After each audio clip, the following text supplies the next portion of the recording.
N'oubliez pas les paroles. Comment Manon s'est pendant 5 ans à devenir maestro. Manon a démarré l'année avec un record.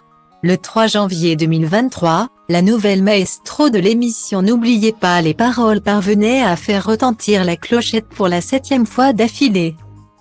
Un record qu'elle a arraché à Margot, numéro 1 au classement des plus grands maestros de l'histoire de l'émission depuis près de 3 ans.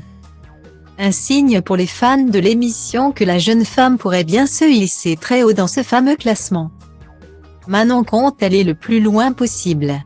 Après avoir passé 4 fois le casting, la jeune femme est parvenue à se saisir du micro d'argent.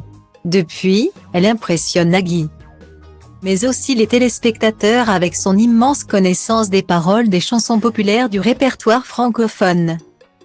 Il faut dire que ce savoir est le fruit de longues années d'entraînement. J'ai commencé vraiment à réviser il y a 5 ans. Après, c'est par vagues selon les occupations, mes envies. On va dire que depuis 3 ans. C'est vraiment très actif. Quoi qu'il arrive, un peu tous les jours, beaucoup le week-end. C'est un travail quotidien.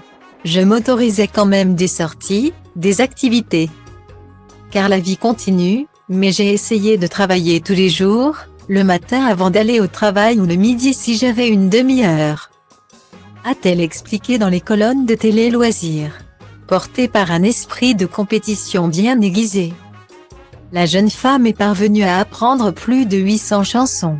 Un nombre affolant qui lui permet désormais d'avancer dans le programme avec beaucoup d'aisance, au départ. C'est vraiment pour se dépasser, voir ce qu'on vaut. Elle a d'ailleurs mis en place une méthode qui fait ses preuves. J'ai une mémoire visuelle donc j'ai imprimé les paroles parce qu'en écoutant simplement, je n'arrivais pas à apprendre dans le détail. D'abord, je faisais un travail sur la structure du texte pour repérer les couplets, les refrains, là où il pouvait y avoir des pièges.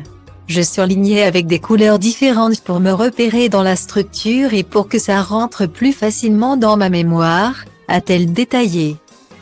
Pour autant, Manon ne compte pas participer à ce programme sans amusement. Le tout, c'est que cela reste léger, c'est toujours resté un plaisir. Il ne faut pas oublier que c'est un jeu et qu'on ne peut pas tout sacrifier pour un jeu. On ne sait pas ce qui va arriver à la fin. Après, j'ai eu la chance d'être vraiment encouragée par ma famille et mes amis. Tous les ingrédients pour peut-être devenir l'une des meilleures maestros.